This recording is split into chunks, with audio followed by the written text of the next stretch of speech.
ਤੁਸੀਂ ਦੇਖ ਰਹੇ ਹੋ ਰੋਜ਼ਾਨਾ ਲੋਕਨਾਥ ਟੀਵੀ। ਤੁਹਾਡੇ ਨਾਲ ਹਾਂ ਗੁਰਪ੍ਰੀਤ ਸਿੰਘ ਚੱਠਾ। ਵੱਡੀ ਖਬਰ ਸਾਹਮਣੇ ਆ ਰਹੀ ਹੈ। ਕੇਂਦਰ ਸਰਕਾਰ ਦੇ ਵੱਲੋਂ ਪੰਜਾਬ ਸਰਕਾਰ ਨੂੰ ਇੱਕ ਵਾਰ ਫਿਰ ਤੋਂ ਵੱਡਾ ਝਟਕਾ ਦਿੱਤਾ ਗਿਆ ਹੈ। ਦੱਸ ਦਈਏ ਕਿ ਇੱਕ ਵੱਡੀ ਮੰਗ ਕੇਂਦਰ ਸਰਕਾਰ ਦੇ ਵੱਲੋਂ ਰੱਖ ਦਿੱਤੀ ਗਈ ਹੈ ਤੇ पंजाब के ਜਿਹੜੇ फंड ने RDF ਨੂੰ रोक दिता गया है। दर्शकों दस दिए कि जिस तरीके दे नाल पहला भी पिछलियां सरकारां वेले भी केंद्र सरकार दे उत्ते RDF ਨੂੰ रोकण दे कई दोष लगे सन, तां उत्थे ही पंजाब सरकार दे भी RDF इस बार रोक दिते गए ने। ते एक वड्डी शर्त केंद्र सरकार ने पंजाब सरकार दे अगे रखी है। एक एक्ट दे विच सोध करन दी शर्त रखी गई है। दस दिए कि 1987 ਦੇ ਵਿੱਚ ਪੰਜਾਬ ਦਿਹਾਤੀ ਵਿਕਾਸ ਐਕਟ ਹੈ ਜਿਹੜਾ ਉਸ ਦੇ ਵਿੱਚ ਸੋਧ ਕੀਤੀ ਜਾਵੇ ਅਤੇ ਉਸ ਤੋਂ ਬਾਅਦ ਫੰਡ ਜਾਰੀ ਕੀਤੇ ਜਾਣਗੇ। ਸ਼ਰਤ ਹੁਣ ਕੇਂਦਰ ਸਰਕਾਰ ਦੇ ਵੱਲੋਂ ਰੱਖ ਦਿੱਤੀ ਗਈ ਹੈ। ਜਿੱਥੇ ਪੰਜਾਬ ਦੇ ਵਿੱਚ ਨਵੀਂ ਸਰਕਾਰ ਆਮ ਆਦਮੀ ਪਾਰਟੀ ਦੀ ਸਰਕਾਰ ਬਣੀ ਅਤੇ ਇਸ सरकार के अगे कई वड्डियां चुनौतियां नजर आ रही ने ते उत्थे ही वड्डी चुनौती है हुण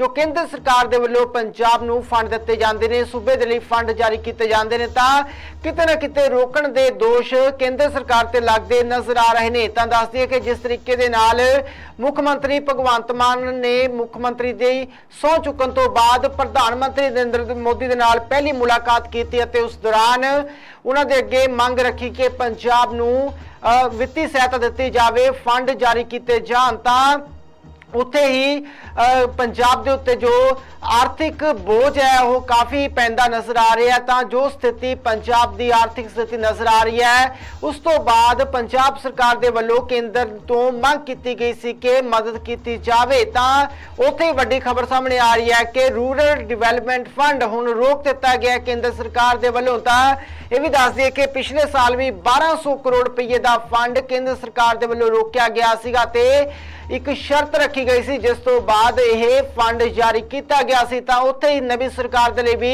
वड्डियां चुनौतियां इस वक्त खड़ियां हुंदियां नजर आ रही ने। केंद्र सरकार ने हुण मंग रख दी है ते यह शर्त रखी है जिस तो बाद फंड जारी करने की गल कही है। तां किते ना किते मान सरकार जरूर सवालों के घेरे दे विच घिरदी नजर आ रही है। तां दस दिए कि पंजाब देहाती विकास एक्ट 1987 दे विच जो बनिया सी उस दे विच सोध करन दियां कुछ शर्तां केंद्र दे वल्लों रखियां गईयां ने ते जिस तो बाद ये फंड जारी करन दी गल केंद्र हुण कहंदा नजर आ रहा। तां दस दिए कि पिछली बार भी ये फंड रोके गए सी ते जिस कारण सूबे नूं काफ़ी आर्थिक चुनौतियां दा सामना करना पैंदा पिया सी अते हुण भी कई तरह दीयां चुनौतियां दा सामना मौजूदा सरकार करदी नजर आ रही है। जिस तरीके दे नाल दस्सिया जा रहा है कि 3.5 लाख करोड़ रुपए का कर्जा पंजाब दे उत्ते आते उसे दौरान जो वड्डे वड्डे वादे किए हुए ने आम आदमी पार्टी दे वल्लों तां ओह हुण सरकार दे विच रहिंदियां किस तरीके दे नाल पूरे किए जाणगे। वड्डियां चुनौतियां नवीं सरकार दे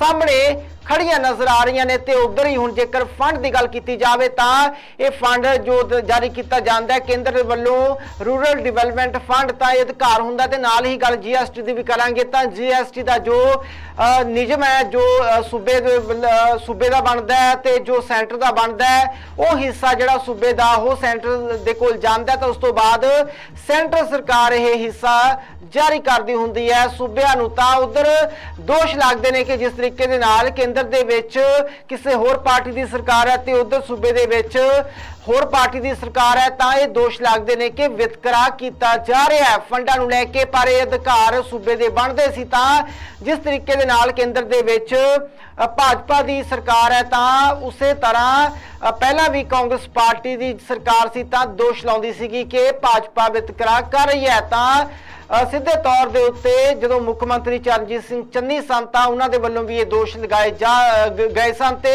खास तौर पर फंड रोकण की भी गल कही गई सी। तां उधर हुण आम आदमी पार्टी की जदों ही सरकार बनी है तां दरपेश चुनौतियां नवीं पार्टी के सामने सरकार के सामने खड़ियां हुईयां नजर आ रही ने। ते हुण रूरल डिवेलपमेंट फंड नूं रोकण दे लई रोकिया गया ते शर्तां रख दित्तियां गईयां ने नवीं सरकार दे अगे कि जिहड़ा एक्ट बनाया गया सी 1987 दे विच पंजाब देहाती एक्ट उस दे विच ਸੋਧ ਕੀਤੀ ਜਾਵੇ। ਤਾਂ ਹੁਣ ਦੇਖਣ ਵਾਲੀ ਗੱਲ ਹੋਏਗੀ ਕਿ ਨਵੀਂ ਸਰਕਾਰ ਇਸ ਐਕਟ ਦੇ ਵਿੱਚ ਸੋਧ ਕਰੇਗੀ, ਕਿਉਂਕਿ ਜੋ ਫੰਡ ਰੋਕਿਆ ਗਿਆ ਹੈ ਉਸ ਦੇ ਨਾਲ ਪੰਜਾਬ ਦੇ ਜੇਕਰ ਪਿੰਡਾਂ ਦੀ ਗੱਲ ਕੀਤੀ ਜਾਵੇ ਤਾਂ ਉਸ ਦੇ ਵਿੱਚ ਵਿਕਾਸ ਕਾਰਜ ਚੱਲ ਰਹੇ ਨੇ, ਜੋ ਡਿਵੈਲਪਮੈਂਟ ਹੋਣੀ ਹੈ ਉਹ ਸਾਰੀ ਇਸੇ ਪੈਸੇ ਦੇ ਨਾਲ ਹੁੰਦੀ ਹੈ। ਕਿਉਂਕਿ ਜਦੋਂ ਵੀ ਕੋਈ GST ਭਰਿਆ ਜਾਂਦਾ ਹੈ ਜਾਂ ਟੈਕਸ ਭਰਿਆ ਜਾਂਦਾ ਹੈ ਤਾਂ ਉਹ ਸਿੱਧੇ ਤੌਰ ਤੇ ਜੋ ਕੇਂਦਰ ਕੋਲ ਜਾਂਦਾ ਹੈ ਤਾਂ ਉਸ ਦਾ ਹਿੱਸਾ ਜੋ ਸੂਬਿਆਂ ਦਾ ਬਣਦਾ ਹੈ ਉਹ ਕੇਂਦਰ ਸਰਕਾਰ ਦੇ ਵੱਲੋਂ ਸਮੇਂ-ਸਮੇਂ ਤੇ ਜਾਰੀ ਕਰਨਾ ਹੁੰਦਾ ਹੈ। ਪਰ ਕਿਤੇ ਨਾ ਕਿਤੇ ਜ਼ਰੂਰ ਪ੍ਰੈਸ਼ਰਲਾਈਜ਼ ਕੀਤਾ ਜਾਂਦਾ ਹੈ ਹੇਠਲੀਆਂ ਸਰਕਾਰਾਂ ਨੂੰ ਕੁਝ ਸ਼ਰਤਾਂ ਰੱਖ ਕੇ। ਤਾਂ ਜਿਸ ਤਰੀਕੇ ਦੇ ਨਾਲ ਹੁਣ ਸ਼ਰਤਾਂ ਸਾਹਮਣੇ ਆ ਰਹੀਆਂ ਨੇ ਉਸ ਤੋਂ ਬਾਅਦ ਹੀ ਫੰਡ ਜਾਰੀ ਕਰਨ ਦੀ ਗੱਲ ਹੁਣ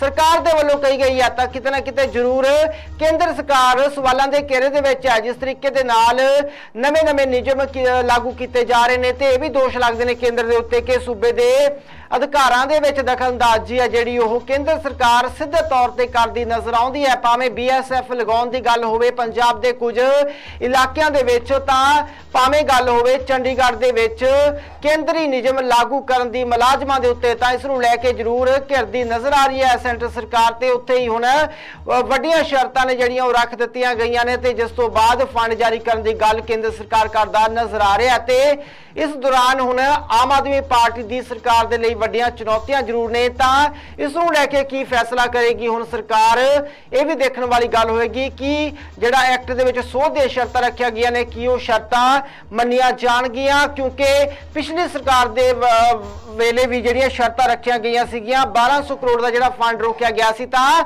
ਉਹ ਸ਼ਰਤਾਂ ਪੂਰੀਆਂ ਕਰਨ ਤੋਂ ਬਾਅਦ ਹੀ ਉਹ ਫੰਡ ਜਾਰੀ ਕੀਤਾ ਗਿਆ ਸੀ। ਤਾਂ ਹੁਣ ਕਿਤੇ ਨਾ ਕਿਤੇ ਇਹ ਲੱਗਦਾ ਹੈ ਕਿ ਜਿਹੜੀਆਂ ਸ਼ਰਤਾਂ ਰੱਖੀਆਂ ਗਈਆਂ ਨੇ ਉਹ ਸ਼ਰਤਾਂ ਜੇਕਰ ਸਰਕਾਰ ਪੂਰੀਆਂ ਕਰਦੀ ਹੈ ਸੂਬਾ ਸਰਕਾਰ, ਤਾਂ ਉਸ ਤੋਂ ਬਾਅਦ ਹੀ ਉਹ ਫੰਡ ਹੈ ਜਿਹੜਾ ਉਹ ਜਾਰੀ ਕੀਤਾ ਜਾਵੇਗਾ। ਤਾਂ ਦਰਪੇਸ਼ ਚੁਣੌਤੀਆਂ ਨਵੀਂ ਸਰਕਾਰ ਦੇ ਸਾਹਮਣੇ ਖੜੀਆਂ ਨਜ਼ਰ ਆ ਰਹੀਆਂ ਨੇ। ਤਾਂ ਜਿਸ ਤਰੀਕੇ ਦੇ ਨਾਲ ਸ਼ਰਤਾਂ ਰੱਖੀਆਂ ਜਾ ਰਹੀਆਂ ਨੇ ਤੇ ਉਧਰ ਨਵੀਂ ਸਰਕਾਰ ਦੇ ਲਈ ਜ਼ਰੂਰ ਚਿੰਤਾ ਦਾ ਵਿਸ਼ਾ ਹੈ ਕਿ ਜੋ ਵਾਅਦੇ ਕੀਤੇ ਹੋਏ ਨੇ ਉਹ ਕਿਸ ਤਰੀਕੇ ਦੇ ਨਾਲ ਪੂਰੇ ਕੀਤੇ ਜਾਣਗੇ। ਕਿਉਂਕਿ ਇਸ ਵਕਤ ਪੰਜਾਬ ਆਰਥਿਕ ਮੰਦਹਾਲੀ ਦੇ ਵਿੱਚੋਂ ਗੁਜ਼ਰ ਰਿਹਾ ਤੇ ਉਧਰ ਲਗਾਤਾਰ ਮੰਗ ਕੀਤੀ ਜਾ ਰਹੀ ਹੈ ਕੇਂਦਰ ਸਰਕਾਰ ਤੋਂ ਕਿ ਵਿੱਤੀ ਸਹਾਇਤਾ ਦਿੱਤੀ ਜਾਵੇ, ਫੰਡ ਜਾਰੀ ਕੀਤੇ ਜਾਣ ਪੰਜਾਬ ਦੇ ਲਈ। ਤਾਂ ਕੇਂਦਰ ਸਰਕਾਰ ਦੇ ਵੱਲੋਂ ਪਹਿਲਾਂ ਭਰੋਸਾ ਦਿੱਤਾ ਗਿਆ ਸੀ, ਜਿਸ ਵਕਤ ਭਗਵੰਤ ਮਾਨ ਮੁੱਖ ਮੰਤਰੀ ਦੇ ਵੱਲੋਂ ਪ੍ਰਧਾਨ ਮੰਤਰੀ ਦੇ ਨਾਲ ਮੁਲਾਕਾਤ ਕੀਤੀ ਜਾਂਦੀ ਹੈ, ਭਾਵੇਂ ਭਰੋਸਾ ਦਿੱਤਾ ਗਿਆ ਸੀ, ਪਰ ਉਸ ਤੋਂ ਬਾਅਦ ਜੋ ਹਾਲਾਤ ਬਣਦੇ ਨਜ਼ਰ ਆ ਰਹੇ ਨੇ ਕਿਤੇ ਨਾ ਕਿਤੇ ਜ਼ਰੂਰ ਇਹ ਵੱਡੇ ਸਵਾਲ ਕੇਂਦਰ ਸਰਕਾਰ ਦੇ ਉੱਤੇ ਉੱਠਦੇ ਨਜ਼ਰ ਆ ਰਹੇ ਨੇ ਕਿ ਆਖਰ ਵਿਤਕਰੇ ਵਾਲੀ ਸਥਿਤੀ ਹੈ ਜਿਹੜੀ ਉਹ ਕਿਉਂ ਬਣਦੀ ਨਜ਼ਰ ਆ ਰਹੀ ਹੈ। ਜਿਸ ਤਰੀਕੇ ਦੇ ਨਾਲ ਹੁਣ ਫੰਡ ਰੋਕੇ ਗਏ ਨੇ ਤਾਂ ਜ਼ਰੂਰ ਦੇਖਣ ਵਾਲੀ ਗੱਲ ਹੋਵੇਗੀ ਕਿ ਸ਼ਰਤਾਂ